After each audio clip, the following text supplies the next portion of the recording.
I trained for the theatre from a very early age, from the age of 5.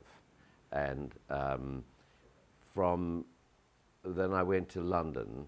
I lived in Rome, in Japan for a year. And then I went back to New Zealand. Then I went eventually to London, where I was in the theatre for 7 years. And then one day I just said to myself, it's time to move on. So I left London and I finished up in Rome in 1961. And I decided that Rome was my home. I decided this is where I wanted to live. And I started by doing, I did a few movies, a lot of doppiaggio, dubbing in Italian. And also I taught English to the Italian Air Force. And then one day I was in southern Italy and I heard about an orphanage of 33 little girls. So I went to this orphanage and their papa said, I need a papa to take over. I have to go to Rome for a year. Would you do it? So I said, well, why not? I was earning very good money with the Italian Air Force. And I said, yes, I'll do that. So I became papa to 33 little girls in a casa called La Casa della Divina Provvidenza in Alberobello, which is in southern Italy. And I had to teach the children something. So I brought clay into the house, and I gave each child a lump of clay, and I said, okay, kids, get on with it, do something. And there was a lot of crying going on, and papa, che posso fare? What can I do? And I said, look, all of you have imagination in your little heads. Now use your imagination, take the clay, and start to work it. And they did, and I watched them. And I thought, fancy that. Well, I think I can do that too. So I took my lump of clay, and the first piece that I made is this one, my dove. And she is still in terracotta, in fired clay. And when I did it, I thought, well, I like that. I really think I shall continue. But it was more a pastime for me. It wasn't, I didn't take it too seriously. Then I left the casa and went back to Rome. And I then opened a studio immediately, brought in clay, and started working seriously with it. And that's how I became a sculptor. Now, what were your first subject matters? Of course, I use birds a great deal because I have an affinity to birds. But I also started to do masks, very similar to this one. Or heads, really. They were hardly masks, but I did masks as well. This is my newest one. This is a relief. It's called Inspiration. But what is interesting for me is to see how, after 35 years, I still go back to doing this kind of thing, which I happen to enjoy doing. So a lot of my masks were reliefs, and then these, a piece like this was complete. And this really got me into more sculptural things, going from the flat two-dimensional into the three-dimensional pieces. And the work just grew. I mean, my imagination is rather wild, and I have, and so whatever I could think of, I just got the clay and would just start working it. And then, of course, there were, yes, sorry about that. So the affinity to birds, and then I went into these, and from two-dimensional into three-dimensional. And then as my pohua, my imagination grew, so my subject matters grew.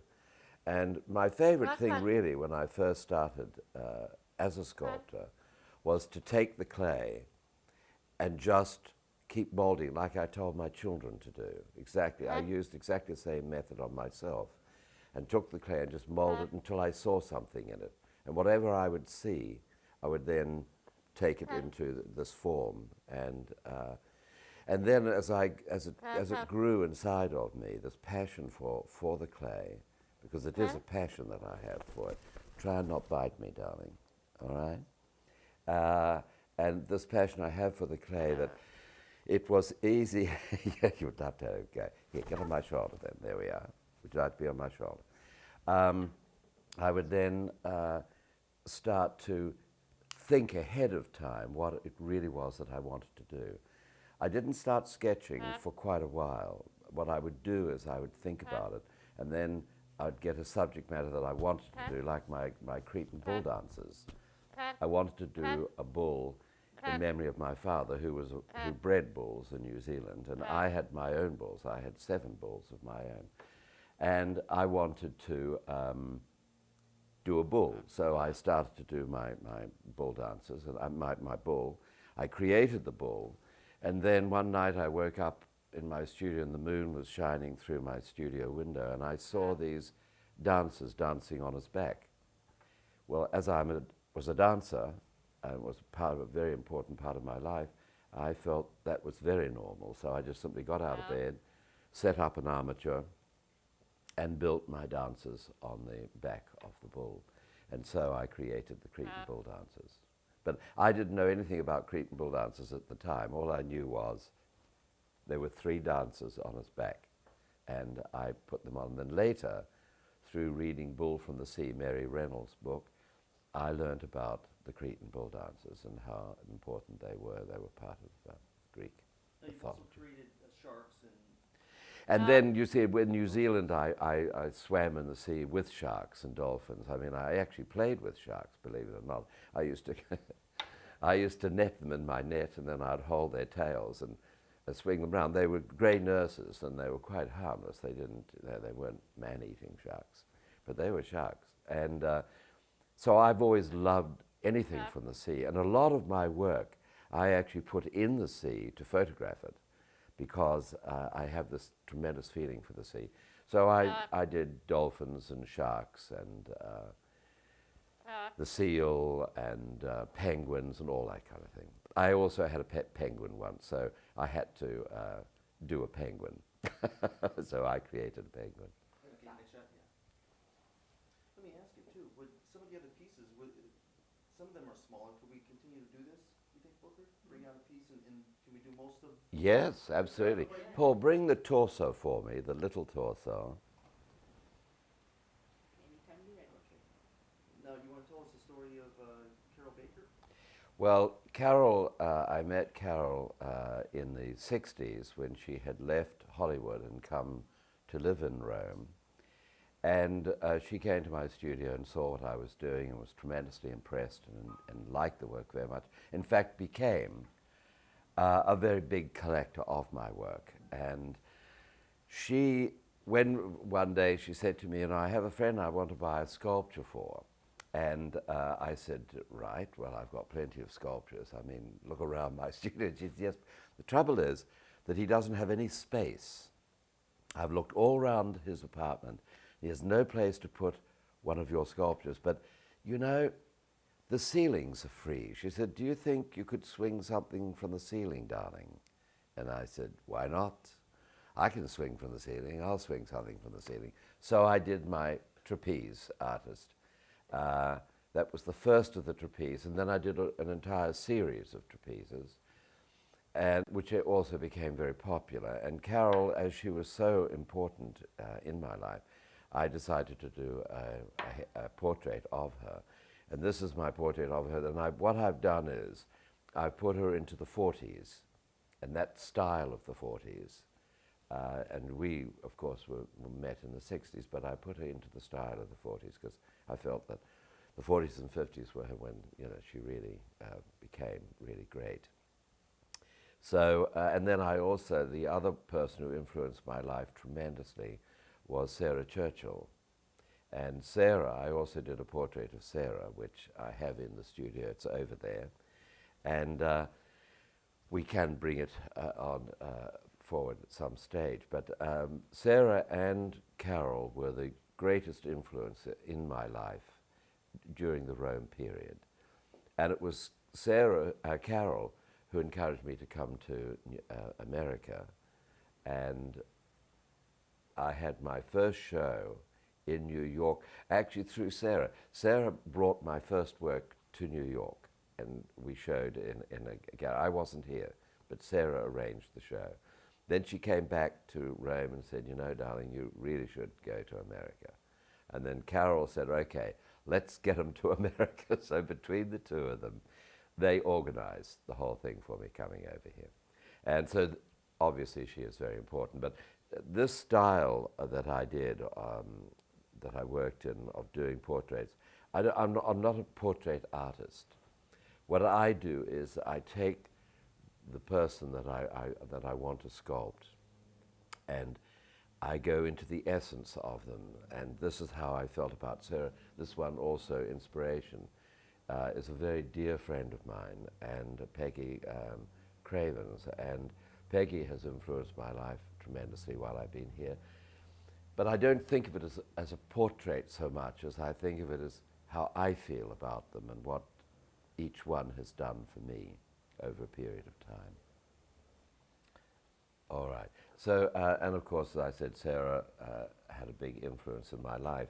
And when I finally did this sculpture of Sarah, which I called Queen of the Shells, because Sarah loved the sea, like I did, and we'd go down to the sea, and she'd be fully clothed. She'd just go straight into the sea. She was really marvelous, and she was always looking for shells. And so I said to her, you know, you are Queen of the Shells, my darling. So I sculpted her like this, and then I took this sculpture to London, and we had I had a very big show in London, in Cork Street, which is the center of the sculpting area in London. And Lady Churchill came. We put out the red carpet for her, and Lady Churchill came down, and she looked at me and she said, "Colin, darling, show me the portrait of Sarah." So I said, "Yes, dear." So over we go, and I said, "Well, this is Sarah." And she looked at it and she said, "You see my daughter like that, Colin?" And I said, "Yeah, very beautiful, and a clown at the same time." Well, I do hope that it doesn't get international fame, darling." And I said, "Well, why not? What's the matter with it?" And she said, "Well, I don't find it very beautiful." Well, that was still Sarah. Sarah loved it. Sarah absolutely loved it. But Lady Churchill was very severe on all artists who portrayed either Winston or any of her other children. And the famous story of Lady Churchill is that she burnt Donald Sutherland's painting of Winston. She actually burnt it, destroyed it, because she didn't like it. So I thought, well, she's not going to get this and destroy it, that's for sure. Anyway, that was my period in London. I showed first in London. Within 2 years of my becoming a sculptor, I was showing in London, Paris, and Rome. And then by the time I went to New York and showed in New York, it was, I'd been working 3 years. And it was just one of those things. My work just took off. And then I went down to Palm Beach, and I started showing there. And the success just grew.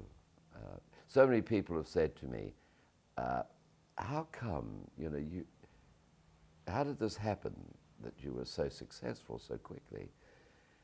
And you know that, first of all, as I was in the theater all my life, and my life was the theater, and dance and movement, it was very easy for me to put my feelings into clay, because what I was doing on stage, I just put into the clay.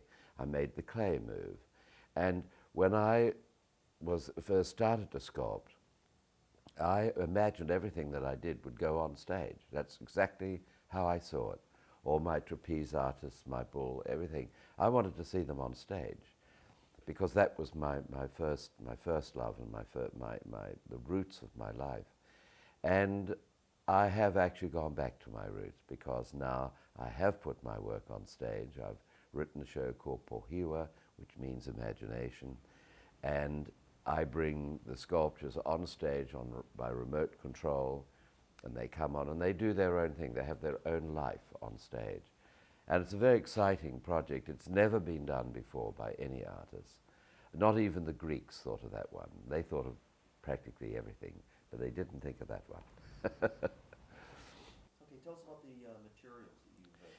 Right, well, I like to experiment with many different kinds of materials, but clay is basically what I absolutely love, and I feel very passionate about it. But I also I make my own paper. I lived some time in Mexico, and I learned how to make paper and to do collages. And it was in Mexico also that I started to do tapestries. And I like them. I like designing for tapestries very much. And I've also I've worked with Daume in Paris, where they fire the work in glass. So I've had many different materials that in actual fact, that I have worked with, but I've enjoyed. This particular piece here is on Africa. It's terracotta. It's glazed terracotta.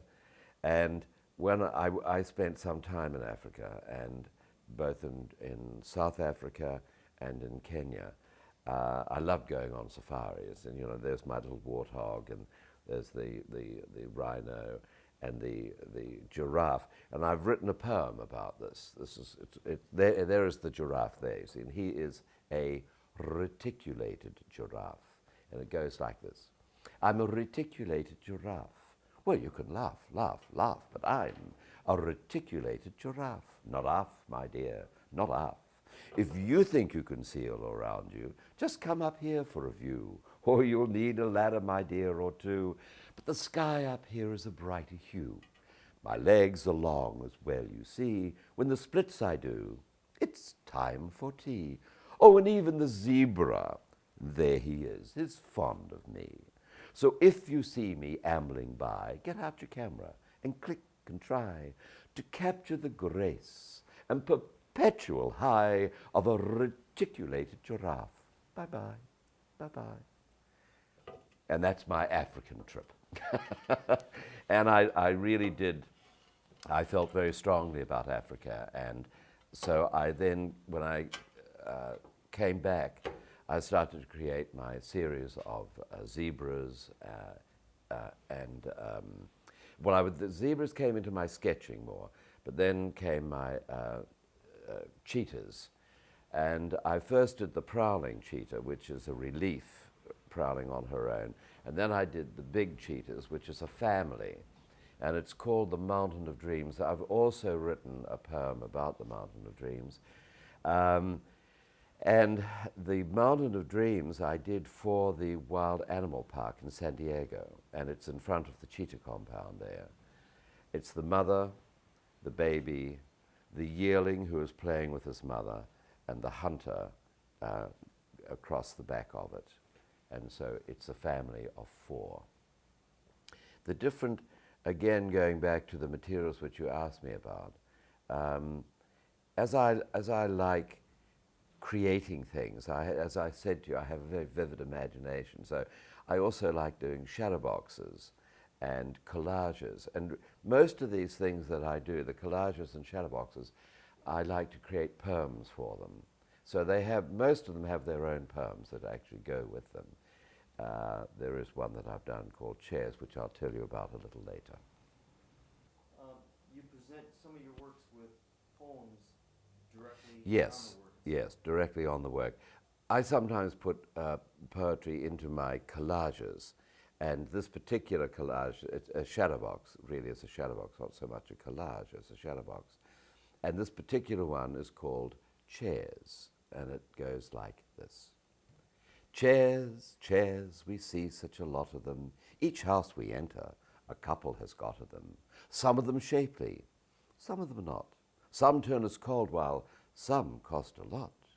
Upholstered in colors like yellow or brown. Some bring a smile, others a frown. Or you can sit on them, stand on them, hold hands and make love in them. They're part of our culture, like a branch to a vulture. In comfort or stress, fully clothed or undressed, we use them, abuse them, praise God, then confuse them. Like maidens to maternity, from here to eternity, they're here to stay in our lives day by day. So smile and say to your chair each day, be strong, be firm, so my bottom won't squirm. Thank you, dear chair. No complaints or a care. You're delicious, not vicious. You don't need a mate. Oh, how I envy the state. From a stone to a chair you evolved through man's care. And that is my poem of Chairs.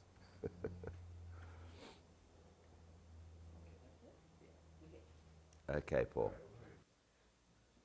Could you tell us the history of this particular piece? This is called Pohiwa, which is, as I have explained before, it's a Maori word. I was born in New Zealand, so the Maori culture was a part of my life. And it's the bird of imagination. She is a collage, as you see, she's collaged together. And she was part of my show, Pohiwa, which I have explained that I have already explained that I have produced on stage.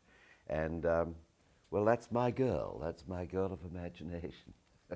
And she's got her egg there, you see, that she's sitting over and round and protecting it. I also, in Pohiwa, I did a lot of very large sketches, which I put onto styrofoam, cut them out, and then built them into a carousel. So you see this carousel on stage which turns, and instead of having horses, mine are people, sketches of people on it.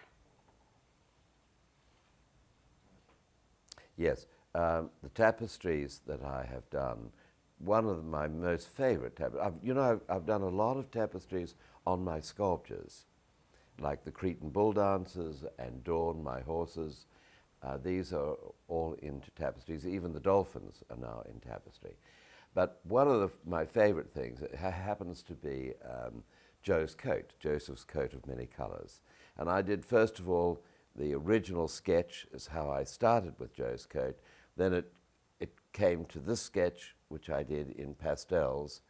That's in oils, then pastels, and then finally there is my Joe's coat in a tapestry, which I did in Mexico, in San Miguel de Allende, to be absolutely exact. I've done about 40 altogether tapestries. I showed some of them. I haven't been that anxious to show them. I enjoy my tapestries.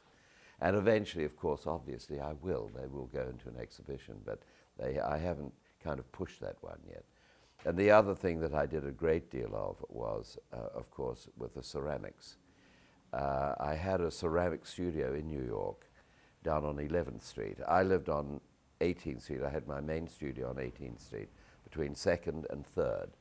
And then I opened a studio on 11th Street and 1st.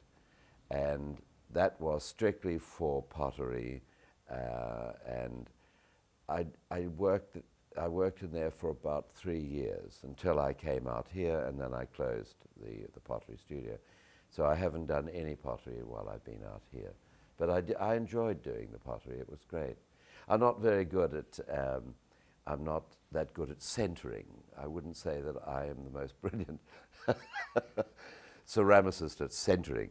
I like to just be free with the clay and just make whatever it is I want, and then I've let my kilns and everything like that go now. I don't have that. I used to have that. Well, first of all, the main sculpture that I have in front of my house is the Mountain of Dreams, the cheetahs that I had explained to you about, and they were the ones that went to the San Diego Wild Animal Park. Then to the right, as you're looking at my studio, to the right is La Familia, the family. I did La Familia in 1969. I blew it up. I did the original one, the maquette, which is about this high, about 1964, 65, somewhere around there. And then I decided that I wanted to blow it up, and I'll tell you a lovely story about that. So I get all this clay into my studio, and I'm working, and it's getting bigger and bigger and taller, and I'm having to get ladders and things to go around it. And I finally finished it. And I thought, well, I must have an unveiling. So I entertained a great deal in Rome, and I did a lot of cooking, and people were always in my studio, and it was nothing for me to have 80, 100 people in my studio for a party, and I would cook for everybody. I've always loved doing that. So I had this big a big reception for the unveiling of La Familia. And I invited all the different ambassadors and their wives, the Indian and the Canadian and the American and the New Zealand ambassador and his wife.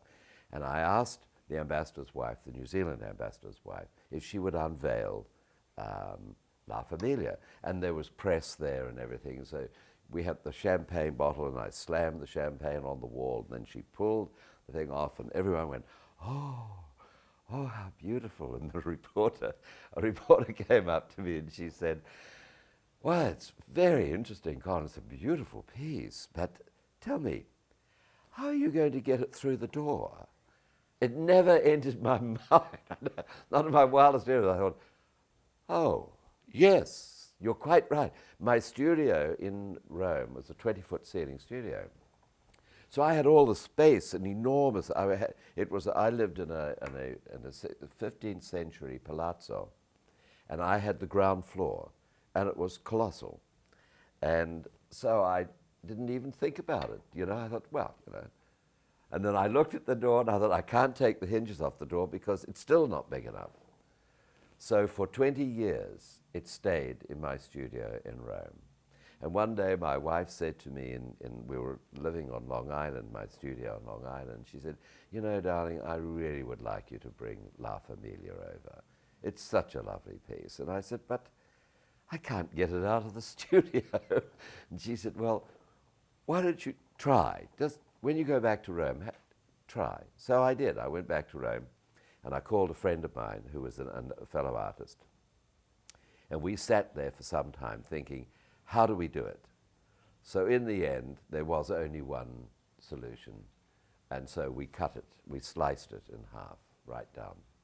And the two halves were then shipped to America, and then I put them together again when they got here. But it was really very funny. I have always loved cats and dogs, of course, and birds, but cats have always been a particular, you know, fondness to me. And I decided that I wanted to do a big cat. So forget the cheetahs and the wild ones. I just wanted a domestic cat, a very clever cat. And so I created my fountain which is in front of the house, called The Practical Cat. I got the name and the idea from T.S. Eliot's Practical Cats. And she is a very practical cat. She is sitting at the fountain, absolutely still, the tail rigid, waiting for those dear little things to come along. And she knows they're going to drink from the fountain, just as she's drinking from it. And she's just waiting for that moment. That's why she is a practical cat. The other piece that's next to it is the Pas de Deux. The Pas de Deux is my newest piece. I've just finished it. I completed it for a show I had at the Gallery Blue on El Paseo. And as a dancer, a lot of my work has to do with dance. And this is the Pas de Deux when the young man is lifting the girl up, and they make this very, I find it has a wonderful flow to it, and I really love this piece. The patina is a silver nitrate patina, which is kind of marbleized it, which I like very much also.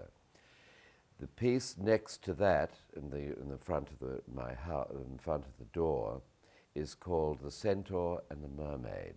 Now, the centaur, I've written a short story about a centaur who falls in love with the mermaid, and she falls in love with him, and she decides that she must come on land. He tries going into the sea for her, but he would drown. So he convinces her that she could live on land with him. So she does. She comes, and he gathers fruit for her, and he does everything for her. But each day she wilts that much more, and slowly she's dying. So he picks her up and takes her to the sea. She goes back into the sea, but his will is so strong and his love is so powerful that he goes into the sea with her. And so I always get emotional on this story because I love it so much. And he turns himself does a complete metamorphosis and turns himself into an octopus, and he glides down into her kingdom, and they live happily ever after.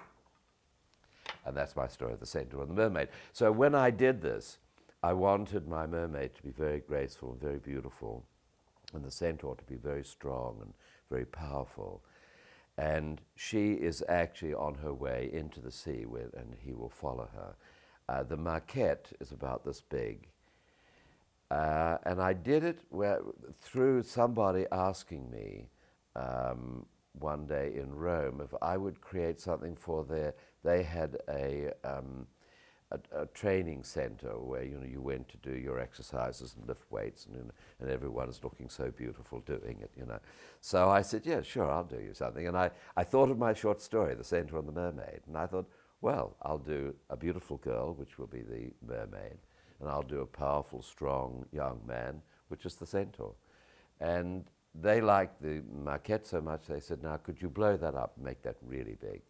So I did. I blew it up, and that's how I created my Centaur and the Mermaid. The other pieces, I think that, yes, that's it.